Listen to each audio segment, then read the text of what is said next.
अगर आपने अपना चैनल अभी तक सब्सक्राइब नहीं किया है तो बेल आइकन को प्रेस करके सब्सक्राइब करें।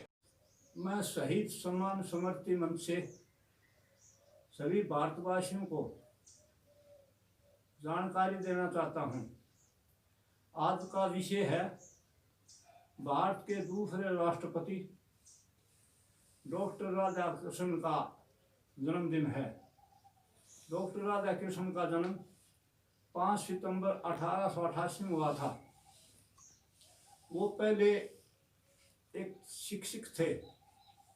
40 साल की सेवा के बाद में वो राजनीतिक में आए और भारत के प्रथम उपराष्ट्रपति और दूसरे भारत के प्रथम उपराष्ट्रपति।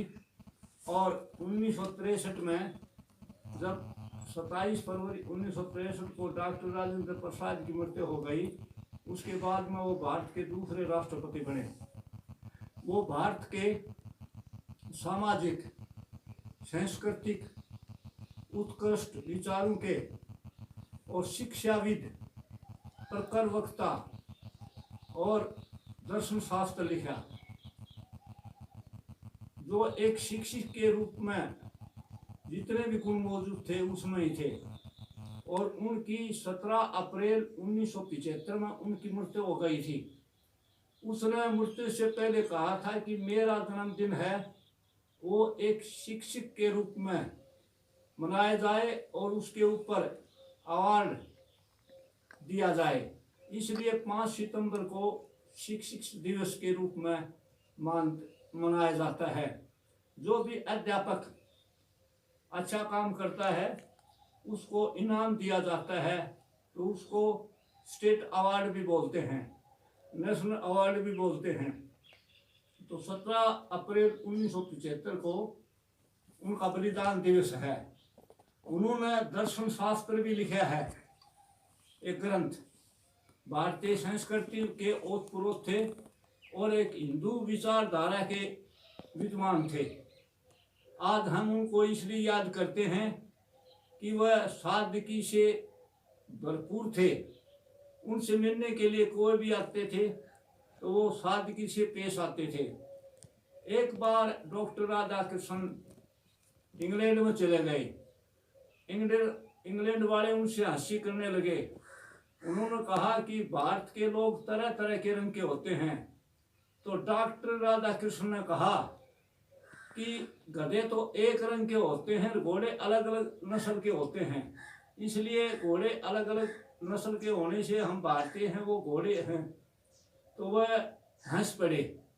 उन्होंने ऐसा व्यंग कसा डॉक्टर राधाकृष्णन ने कि सारे इंग्लैंड वाले देखते रह गए। तो वो भारतीय संस्कृति के विचारधारा के इंसान थे। आज उनका जन्मदिन मनाया जा रहा है सारे देश में। तो सभी भारतवासियों को ये जानकारी देना चाहता हूं कि एक शिक्षक, एक टीचर, एक गुरु होते हुए भी वो राष्ट्रपति तक पहुंचे और भारत के दूसरे राष्ट्रपति बने। शहीद सम्मान समृद्धि मंच से उनका मैं तहे दिल से उनको सत सत नमन करता हूं। और जितने भी गुरुजन हैं उनसे एक प्रार्थना करता हूं कि वह छात्र और छात्राओं को देशभक्ति का पाठ पढ़ाएं, नैतिक शिक्षा की तरफ ज़्यादा ध्यान दें और अपना नैतिक मूल्य बच्चों को देख करके अपना भविष्य उनका उज्जवल करें और एक आदर्श के रूप में अपनी साख छोड़ें। ये मेरा अनुरोध है सभी भारत के टीचरों से। जय हिंद, जय भारत माता। महिपाल सिंह विजयनिया, गांव रुद्रोल, जिला चरखी दादरी, हरियाणा। और जितने भी स्टेट अवार्डी हैं तकरीबन मेरे से जानकारी है उनसे। मैं सभी से ये प्रार्थना करता हूँ कि 2024-25 में हरियाणा के कम से कम भी 10 टीचर हैं वो नेशनल अवार्ड प्राप्त करेंगे। जय हिंद, जय भारत।